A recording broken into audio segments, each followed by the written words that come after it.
everyone. This module you will complete your first discussion board. I just wanted to take a few minutes to review what's expected for this week and as you continue on in this course and other courses here at SNU. The topic for this week is leveraging the syllabus for your success. As you settle into Module 1 of this course, think back to the many things you have learned how to do in recent years. For instance, drive a car, use social media, perhaps even order a part for your dishwasher that was not working right. Often, when you learn to do these tasks, you have an instruction manual or written guidelines on how to be successful in your task. In many ways, a course syllabus, especially here at SNU, is the written guidelines to your success. Take a moment to open the syllabus now and read through the sections.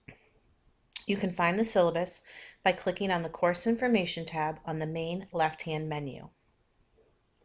For this discussion, introduce yourself to your classmates, who you are, where you're from, and what program you're enrolled in here at SNU.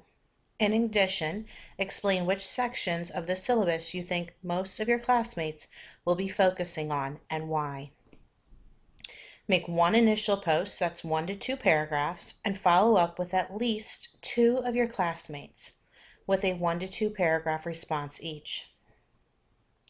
Refer to the discussion board rubric in the assignment guidelines and rubric section of the course to understand the grading criteria for the discussion board.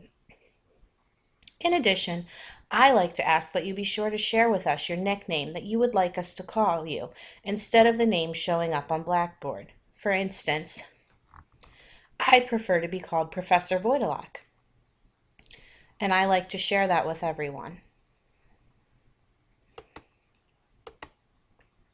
Here's just a sample of the discussion board rubric. It may be challenging to read here, but again, you can find it on the course information page under assignments and rubrics. You will notice that this rubric consists of 4 critical elements: comprehension, timeliness, engagement, and writing mechanics.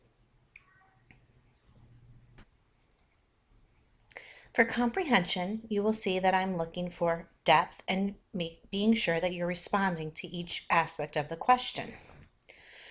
For timeliness, it is critical that you respond to the first post, your initial response, by the end of the day, Thursday of each week. In engagement, I'm looking for at least two responses to your peers. This means there are a total of 3 posts per discussion in a week. 1 initial and 2 peer responses.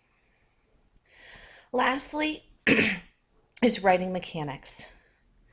These responses should have proper sentence formation, capitalization, and be clear with no spelling errors. These are not text message type of responses.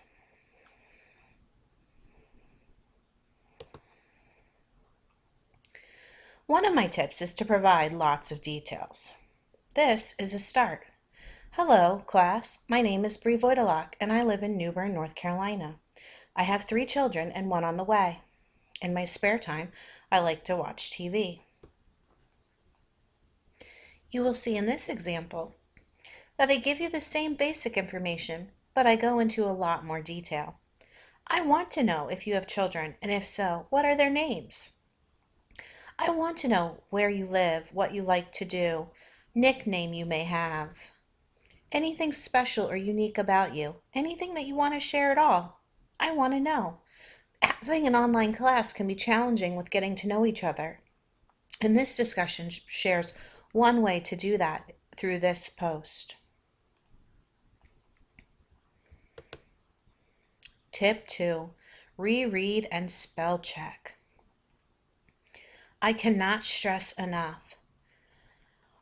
Blackboard most of the time does not automatically show you spelling errors. You have to select this ABC button with a check mark here on your in your typing box.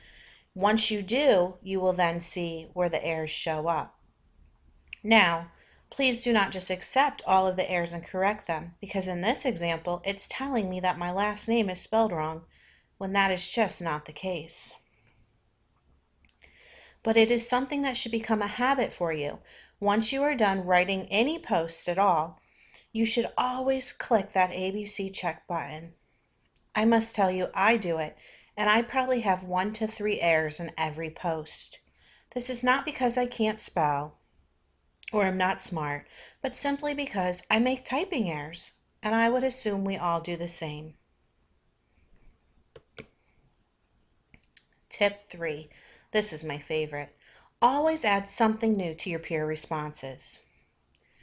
A peer response should not be, "Thanks for sharing," or "Great post." You really need to respond to what they wrote, but add something new. You can ask questions. You can share information that relates through a website, an article, a picture, a video, a quote, or anything else new that you found related to what they had to share. Always go beyond agreeing and/or simply complimenting your peers. Don't get me wrong, you can always tell them that you liked what they wrote or thought it was great, but remember that the grading and the valuing of the post is left for me to do. I hope these tips help you in getting started this week. As always, if you have any questions, I'm here to help. Let's make it a great discussion board.